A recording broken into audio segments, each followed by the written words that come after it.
Fast, focused, and fearless. Here's everything you need to know as you jumpstart your day. I'm Pauline Verzosa. A group of lawmakers will file an impeachment complaint against Vice President Sara Duterte. The Alyansa Makabayan targets to file an impeachment complaint against Duterte before the end of the year. They said the Vice President has betrayed the public's trust for failing to explain her office's spending of confidential funds. Hilog na talaga yung impeachment complaint. No, eto titignan natin sa mga susunod na araw. Ano yung magiging decision ng people's organizations. Within this year, dapat.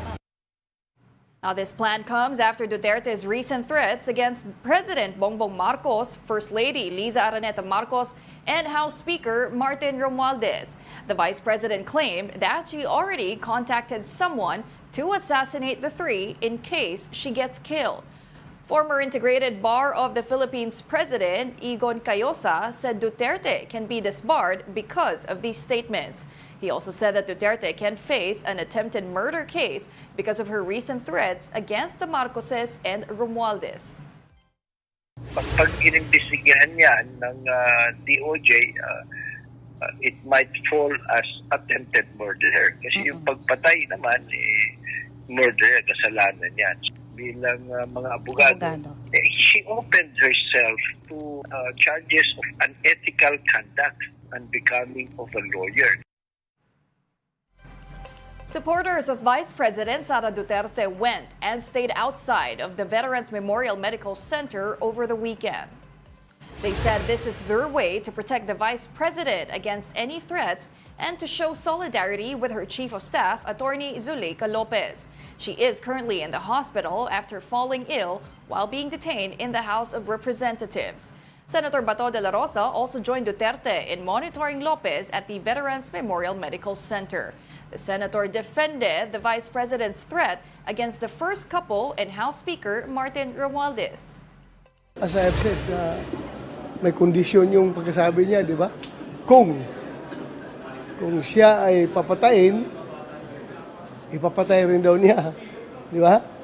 Yun yung kondisyon. Patayin mo na siya bago niya ipapatay. Kumbaga, paano ba? Wala mangyayari kung hindi siya gagalawin.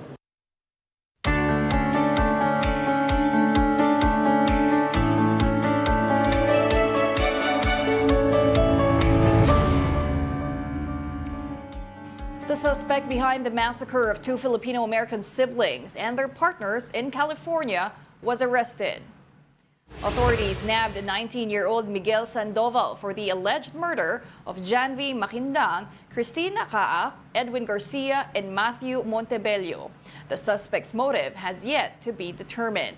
The four victims and their three pet dogs were killed in their house on November 16. Sandoval also set the house on fire after the attack. Russia claims destroying various military equipment of the Ukrainian army. These include two German-made Leopard tanks, US-made M119 artillery pieces, armored vehicles, and other equipment. Ukraine, though, reported on the same day that its troops repelled Russian attempts to break through defenses. Over 120 battles took place in the frontline areas, and the situation on the front lines still remain tense. Quick look at today's other headlines.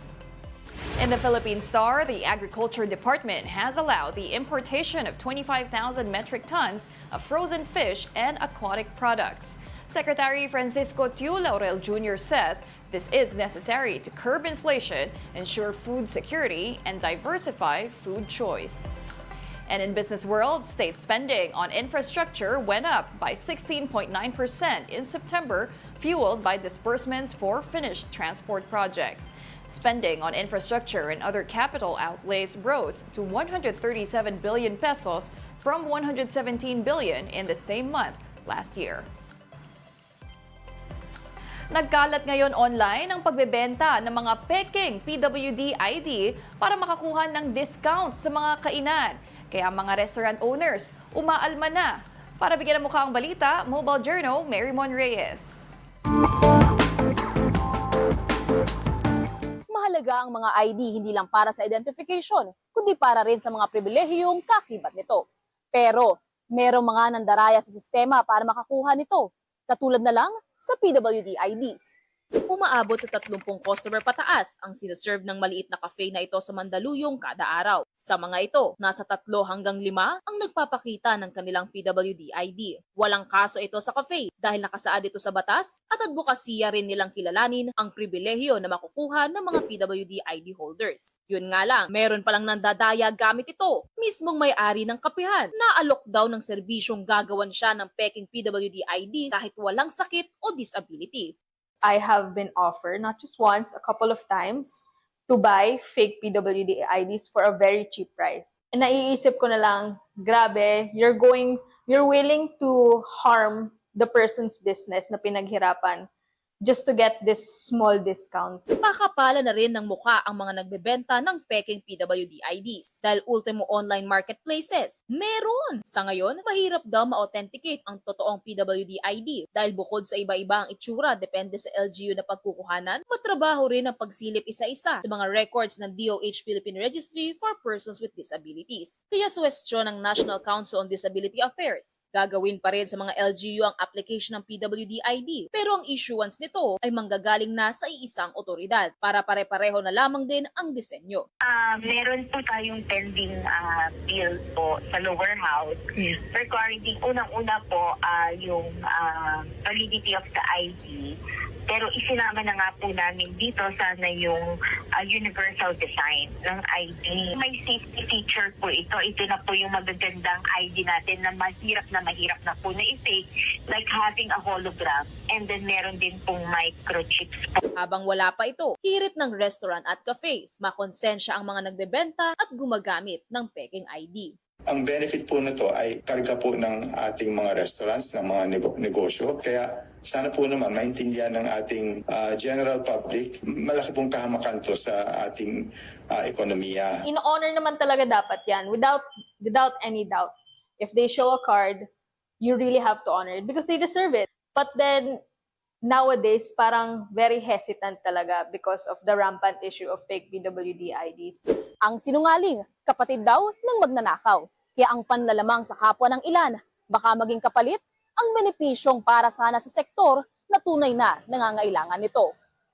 Mobile journalist Marymon Reyes po, hatid ang mukha ng balita.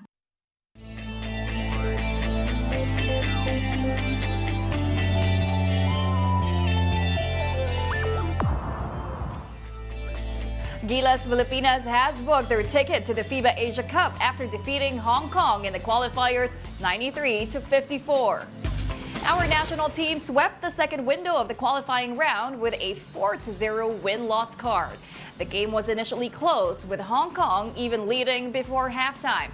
But in the second half, Carl Tamayo, Kevin Kiambao, and Kai Soto took over and crushed the visiting team. Tamayo led the team with 16 points and 5 rebounds. Gilas Pilipinas head coach Tim Cone said their match against Hong Kong was a testing ground for their young guns. That's what we're looking for our young guys. We want to use their total game, and that's the case with him. That's the case with KQ and even Mason. We're using the FIBA windows as our preparation to continually move forward for the FIBA Asia. And in the UAAP, Adamson keeps their Final Four hopes alive with a 69-55 victory over Ateneo in men's basketball. Royce Mantua spearheaded the offense for the Falcons with 14 points, 2 steals, and 1 assist. Adamson concluded the double-round eliminations tied with the number 4 ranked University of the East. Now the two teams will face each other in a knockout game for the 4th and final semi-seed this Wednesday. And those are the top stories of the hour. Join us later at 9 a.m. as we continue to monitor the day's biggest stories. I'm Pauline Berzosa. We are One News.